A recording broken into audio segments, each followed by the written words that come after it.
بہت زمانہ پہلے کی بات ہے۔ ایک خوبصورت اور پرسکون علاقے میں ایک بہت ہی پیارا سا گھر تھا۔ اس گھر کے ارد گرد رنگ برنگے پھول کھلے رہتے تھے اور ہر طرف دلکش خوبصورتی پھیلی ہوئی تھی۔ اس گھر میں ایک بہت ہی خوبصورت سی لڑکی رہتی تھی جس کا نام فاطمہ تھا۔ وہ دیکھنے میں جتنی زیادہ خوبصورت تھی، وہ اس کے ساتھ ساتھ نیک دل اور دوسرے لوگوں کا خیال رکھنے والی تھی۔ وہ اپنے ماموں اور ممانی کے ساتھ رہتی تھی کیونکہ اس کے والدین کا بچپن میں ہی انتقال ہو گیا تھا۔ اس کی ممانی بہت زیادہ سخت قسم کی خاتون تھیں۔ فاطمہ کے ماموں جب تک زندہ رہے، ممانی کا رویہ اس کے ساتھ صحیح رہا۔ جیسے ہی فاطمہ کے ماموں کا انتقال ہو گیا، ممانی نے اس کے ساتھ اپنا رویہ خراب رکھنا شروع کر دیا۔ فاطمہ کے گھر کے قریب ایک خوبصورت اسٹرابری کا باغ تھا جہاں بہت ہی مزیدار اور لذیذ اسٹرابریاں اگتی تھیں۔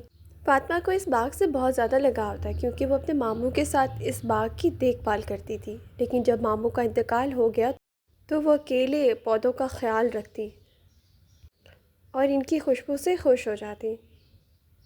جب تک فاطمہ کے ماموں زندہ تھے، ان کی زندگی بہت اچھی گزر رہی تھی، مگر جیسے ہی ان کا انتقال ہوا، فاطمہ بہت اکیلی رہ گئی۔ اس کی ممانی اور اس کی بیٹی اس کے ساتھ اچھا رویہ نہیں رکھتے تھے۔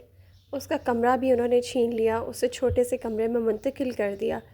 اس کے بعد اس پر گھر کے سارے کاموں کی ذمہ داری ڈال دی گئی۔ فاطمہ یہ سارا کچھ اکیلے کرتی تھی۔ فاطمہ سارا دن گھر کے کام کرتی، کھانا پکانا، کپڑے دھونا، برتن دھونا، وہ سب کچھ کرتی۔ کبھی سے بچا ہوا کھانا دے دیتے اور کبھی کبھی وہ بھوکی ہی سو جاتی، مگر وہ بہت صابرہ تھی، وہ شکر کرنے والی تھی۔ وہ کسی سے کبھی کوئی شکایت نہیں کرتی تھی، نہ کبھی کسی کے بارے میں برا سوچتی تھی۔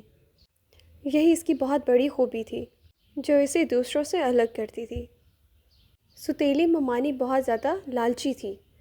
اس کے پاس جو اس کے شوہر کی جمع پونجی تھی، اس نے اس کے ساتھ بہت مہنگے کپڑے خریدے اور زیورات لیے۔ اس نے شاہانہ زندگی گزارنا شروع کر دی، شاہی محفلوں میں جانا شروع کر دیا، یہاں تک کہ اس نے اپنے اسٹرابری کا باغ بھی بیچ دیا۔ دولت کو اگر اندھا دھند خرچ کیا جائے تو وہ کبھی نہیں بچتی۔ اس کے ساتھ بھی ایسا ہی ہوا۔ اس کی دولت آہستہ آہستہ ختم ہونا شروع ہوئی۔ فاطمہ کو اس کا بہت دکھ تھا۔